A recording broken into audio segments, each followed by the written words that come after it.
The digital clock on the nightstand glowed 2:17 a.m., its red numbers burning into my retinas like an accusation.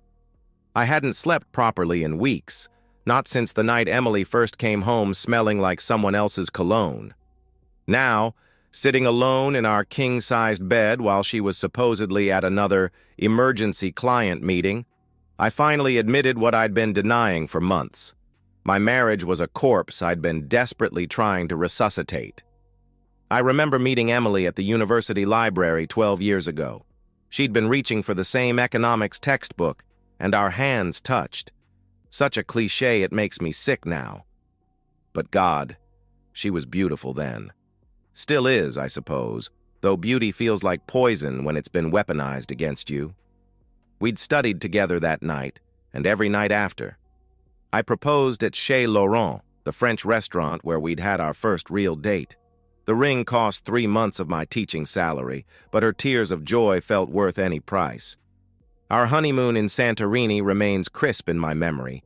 The whitewashed buildings, the impossible blue of the Aegean, the ancient olive tree where we carved our initials like teenagers. Nathan plus Emily forever, surrounded by a heart. I'd actually believed in forever then. My fellow teachers at Lincoln High used to joke that I'd won the lottery with Emily. Brad would slap my back in the faculty lounge and say, "That wife of yours, man, you must have sold your soul for that deal." If only he knew the devil always collects. 6 months ago, Emily got promoted to senior account director at her marketing firm. The celebration dinner at home turned into champagne at the office. The champagne at the office turned into client dinners.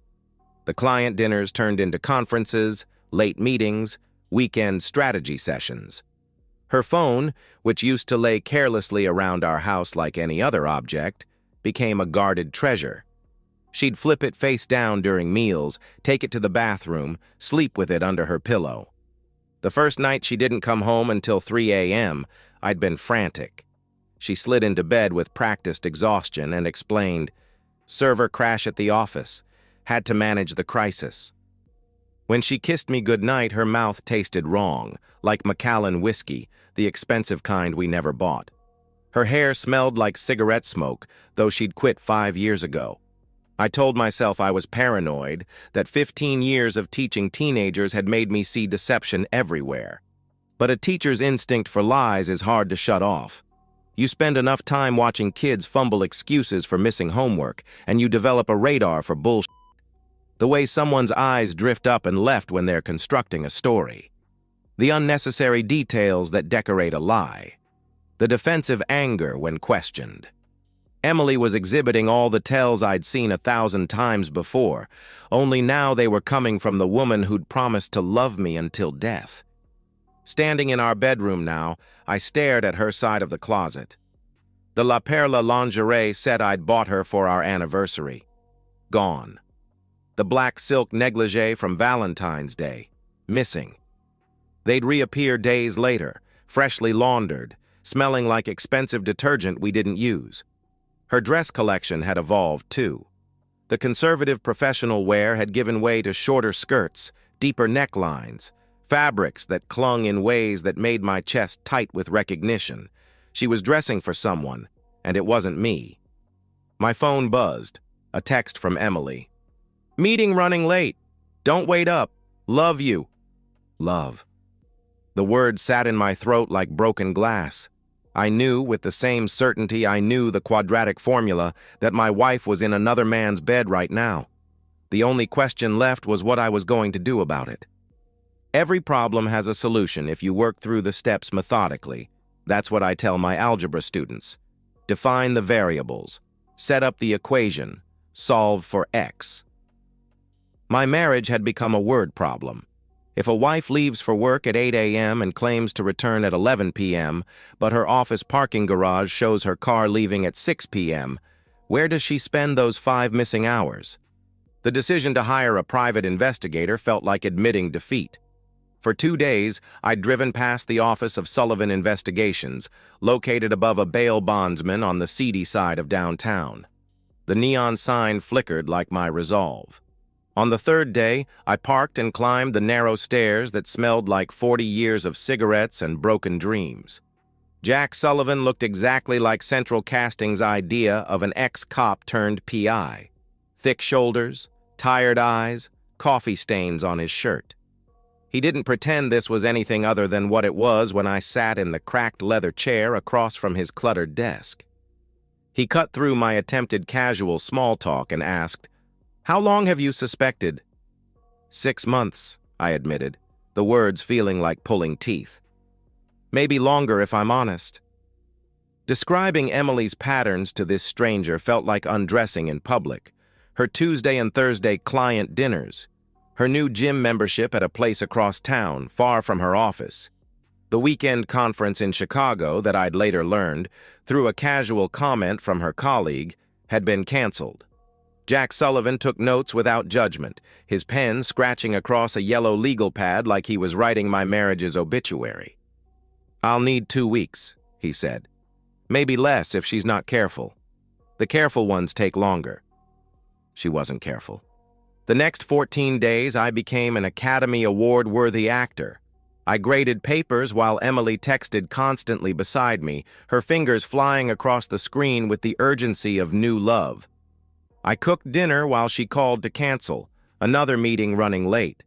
I made love to her on the rare nights she was home and willing, trying not to think about where else her body had been. My performance was flawless. The devoted, trusting husband, oblivious to the deception unfolding in real time. Jack Sullivan's updates came in like a slow-acting poison. Day 3, he reported, she met someone for lunch at Bistro Margot. Male, early 40s, expensive suit. Day 5, same man. They went to his apartment building on Riverside Drive, stayed 2 hours. Day 8, have photographs now? You should prepare yourself. The call came while I was in my car, grading tests in the school parking lot after staying late to help a struggling student. Jack Sullivan's voice was steady. "I have everything you need. Photographs, video, credit card records she's been hiding. The man's name is Derek Winters, investment banker at Goldman Sachs." The photos arrived on my phone in a secured folder. Emily laughing at lunch, her hand on Derek's chest in a gesture so intimate it made my stomach clench. Emily entering his apartment building at 1 p.m. on a Wednesday when she was supposedly in back-to-back meetings. Emily kissing him on the street corner, broad daylight, like I was already dead to her. The video was worse, 10 seconds of them entering a hotel together, his hand on the small of her back in a possessive touch I recognized from our own early days. I sat in my Honda Civic, practical, reliable, everything Derek's Mercedes wasn't, and felt something inside me calcify. Not break, but harden into something useful. Rage could be a tool if you knew how to wield it. Jack Sullivan called again. "She's heading to his place now, just left her office." The decision wasn't even conscious. My hands were already turning the key, my foot already on the gas. 20 minutes to Riverside Drive. 20 minutes to the end of everything. I'd spent 15 years teaching teenagers that every action has an equal and opposite reaction. Tonight, Emily would learn that Newton's third law applies to marriages too. The drive to Derek Winters' apartment gave me 20 minutes to choose between being the man who loses everything with dignity or the one who ensures nobody wins. My knuckles went white against the steering wheel as violent fantasies played through my mind, the satisfying crunch of his nose under my fist, Emily's shocked face as I destroyed something precious to her. But violence was amateur hour. I'd spent years teaching kids that the smartest solution was rarely the loudest one. Riverside Drive was everything I'd expected. Manicured lawns, European cars, the kind of neighborhood where a teacher's salary was a rounding error. Derek's building had a doorman, but I'd taught his son 3 years ago. Tommy struggled with geometry until I'd spent my lunch breaks tutoring him. The doorman's face lit up with recognition. "Mr. Grant, what brings you here?" "Visiting a friend," I said, the lie smooth as water. "Derek Winters. He's expecting me." Tommy didn't question it. Good kids rarely question their favorite teachers. Penthouse B, elevators to your right. The ride up felt like ascending to judgment, though I wasn't sure who was about to be judged. The hallway was silent except for my footsteps on marble that cost more than my annual salary. At Derek's door, I could hear music inside, jazz, something sultry and cliché. I knocked with the same rhythm I used to get my class's attention. 3 sharp raps. Derek answered wearing a silk robe that probably cost more than my best suit. His transformation from confusion to recognition to fear happened in 3 distinct beats, like watching someone solve an equation they wished didn't have an answer. "Nathan? How did you—" he started to say. I pushed past him without violence, just inevitability. He stumbled backward, and I walked through his apartment like I owned it, which in a way, I did. I owned this moment. The living room was staged like a seduction scene. Dim lights, wine breathing on the coffee table, my wife on the leather couch wearing the silk robe I'd bought her for our anniversary. Emily's face was a masterpiece of emotional whiplash. Surprise melted into guilt. Guilt hardened into defiance. Defiance crumbled into desperate manipulation. She actually tried starting with, "It's not what it looks like," before stopping mid-sentence, probably realizing how insane that sounded when she was half naked in another man's apartment. She pivoted quickly. "It just happened. Nathan, I was going to tell you." "When?" My voice came out steady, professorial. "After the Thursday meetings? During the Chicago conference that was canceled? Or maybe after you finished him in the bed I paid for half of—" Derek tried to step forward. "Look, man, maybe we should all just—" "Shut up." I didn't even look at him. "You're irrelevant. You're just the latest variable in an equation that was always going to equal 0. I pulled out my phone, then the divorce papers my lawyer had rushed through that afternoon. Emily's face went pale as I set them on the coffee table next to the wine. "Barry Steinberg drew these up today," I said, referencing the best divorce attorney in the city. "You remember Barry? We had dinner with him and his wife last Christmas. You said he seemed ruthless. You were right."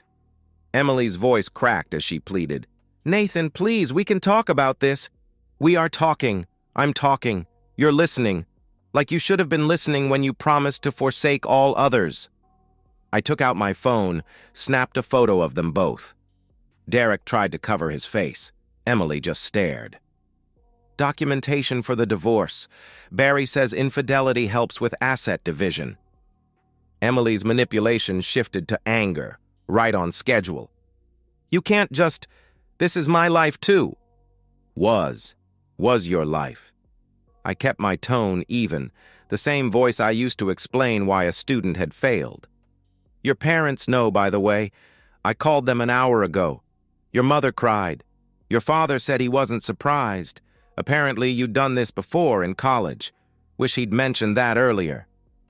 Emily's face crumbled. "You called my parents?" "And your boss.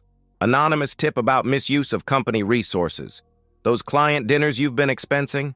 The ones where Derek here was the only client? Fraud's a funny thing, Emily. Hard to prove, easy to suspect. Careers have ended on less—" Derek finally found his voice. "You're insane. You can't just—" "I can. I did. I'm done." I turned to leave, then stopped. "Oh, Emily? The house locks have been changed. Your things are in boxes in the garage. Take them tonight or they go to Goodwill tomorrow." Her tears finally came then, but they looked rehearsed, like she'd practiced them in the mirror. "Nathan, I love you. We can fix this. Counseling, therapy, whatever you want. I want a wife who doesn't f*** investment bankers while I'm teaching teenagers about honest work." I headed for the door. "The car's in both our names. I'll handle the transfer tomorrow. You can keep it, but the loan's yours. 72 months at 6.9% interest. Derek can help with the math."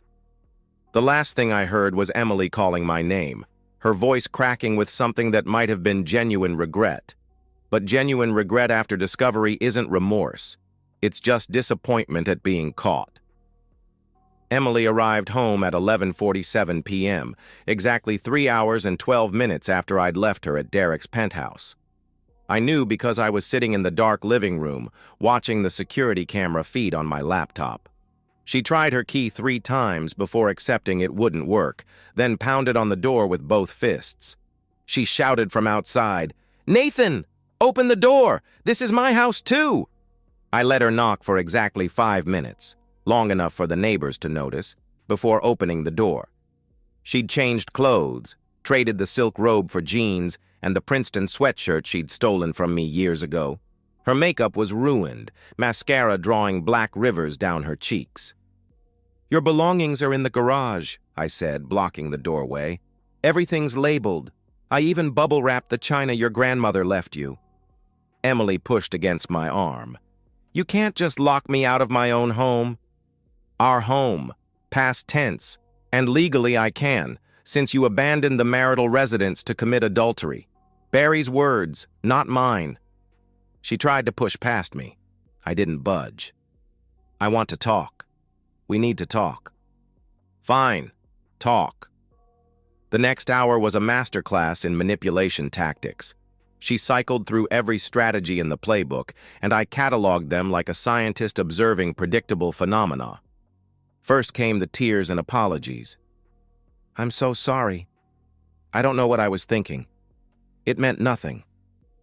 I responded by showing her the credit card statements Jack Sullivan had found, the nothing that meant lingerie from Agent Provocateur, weekend getaways to the Hamptons, a $3,000 watch for Derek's birthday. Then came anger and blame shifting.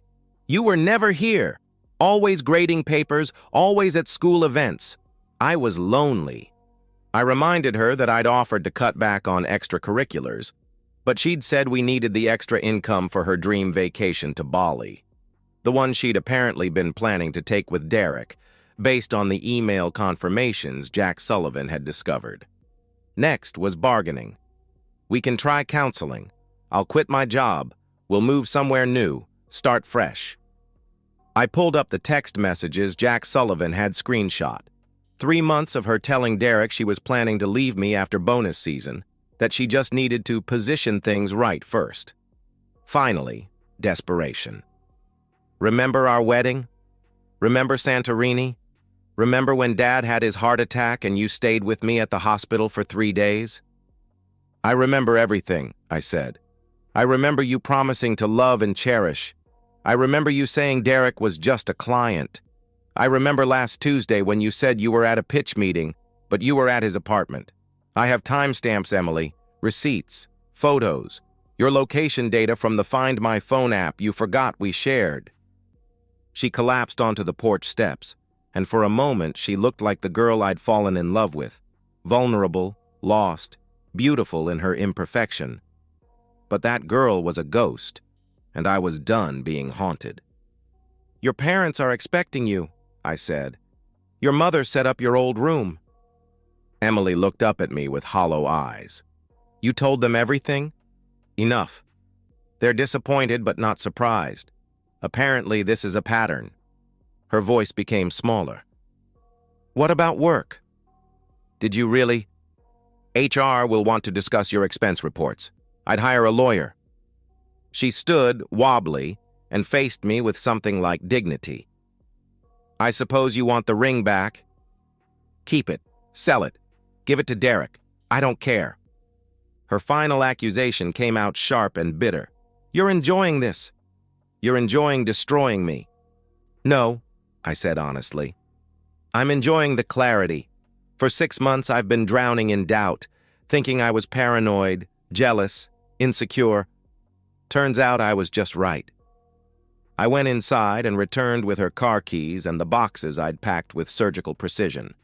Each one labeled clothes, toiletries, books, lies you told.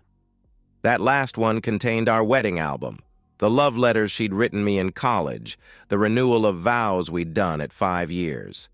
She could decide what to do with those remnants. As she loaded boxes into her car, she asked quietly, What about Derek?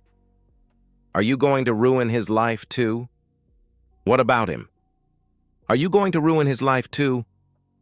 He did that himself when he decided to f a married woman, though his wife might appreciate knowing. They have 3 kids, right? Twin boys and a girl. Emily's face went white. He's married? The laugh that escaped me was bitter as black coffee. You didn't know? Jesus, Emily. You blew up our marriage for a man who was playing you the same way you played me. She drove away at 12:58 a.m., taillights disappearing into a future we wouldn't share. I stood in the doorway of the house that now felt too big, too quiet, too full of ghosts. But for the first time in months, I could breathe without feeling like I was drowning. 6 months later, I stood on my apartment balcony, watching the sunrise paint the river gold. The coffee in my hand was perfect. Dark roast, no sugar, no compromise. My new place was smaller than the house, but every inch was mine. No ghosts in these walls, no memories lurking in corners. The divorce was final. Emily hadn't contested anything, probably hoping compliance might leave a door cracked for reconciliation. That door was welded shut and buried under concrete. I'd heard through mutual friends that Derek had ended things after his wife found out. Apparently, the thrill of sneaking around didn't translate to actual relationship potential. Emily had moved back with her parents temporarily, then got an apartment on the other side of town. Her career at the marketing firm ended quietly with a resignation letter and a non-disclosure agreement. At school, my colleagues had stopped treating me like fragile glass.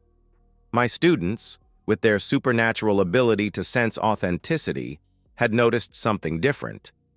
I'd become the teacher who told them the truth, not just about quadratic equations, but about life, about how people could disappoint you, about how sometimes the right answer to a problem was to stop trying to solve it and walk away. Last week, a student asked me, "Mr. Grant, why didn't you ever have kids?" "Because some things work out exactly as they should," I'd answered, and meant it. I'd started seeing someone, Sarah, who taught history at Jefferson High across town. She had her own divorce story, her own scars, her own appreciation for second chances that came without illusions. We didn't talk about forever or carve our names into trees. We just enjoyed what was real, what was present, what was honest. Last month, I'd returned to Santorini alone, found that ancient olive tree with our initials still visible in the bark. Nathan plus Emily forever. I'd run my fingers over the carving, feeling nothing but mild archaeological interest in this artifact of a former life. The tree had survived centuries before us, would survive centuries after. Our forever had lasted 12 years, which in the grand scheme of things was barely a season. I'd thought about carving something new, maybe scratching out the old marks. Instead, I'd taken a photo, then walked away without looking back. Let the tree keep its record of a love that once existed. Let other couples add their own promises to its bark. Some would last, most wouldn't. The tree would remain, indifferent to all of it. Standing on my balcony now, I thought about Emily sometimes, not with anger or longing, but with a strange gratitude. Her betrayal had been a gift wrapped in thorns. It freed me from a life built on beautiful lies, forced me to construct something genuine from the rubble. I was a better teacher, a better man, maybe even a better partner to Sarah because I'd learned the difference between what looked perfect and what actually was. My phone buzzed. A text from Sarah. "Dinner tonight?" My place. I promised not to claim any client emergencies. I smiled. We could joke about it now, the wreckage that had brought us together. I replied, "Only if you promise not to expense it." The sunrise finished its show, and I went inside to get ready for school. 28 teenagers were waiting to learn about solving for X. I'd teach them the formula, the steps, the logical progression from problem to solution. But maybe I'd also teach them that sometimes the most important thing to know about an equation is when to stop trying to balance it and start fresh with new variables entirely. That was the real lesson Emily had taught me. Sometimes the best revenge isn't destruction. It's reconstruction. Building something better from the ashes of what someone else burned down. My coffee was perfect. The sunrise was perfect. My imperfect life was finally perfectly mine. And so, we've reached the end of today's story. Was it what you expected, or did it take a twist you didn't see coming? I'm curious to hear your thoughts. Share them in the comments below, and let's get a conversation going. If this story kept you hooked, make sure to hit that like button. And if you're new here or just haven't subscribed yet, now's the perfect time to join our community. I bring you fresh, captivating stories every day, so click that subscribe button and turn on notifications so you never miss out. Thanks for watching, and I'll see you in the next one.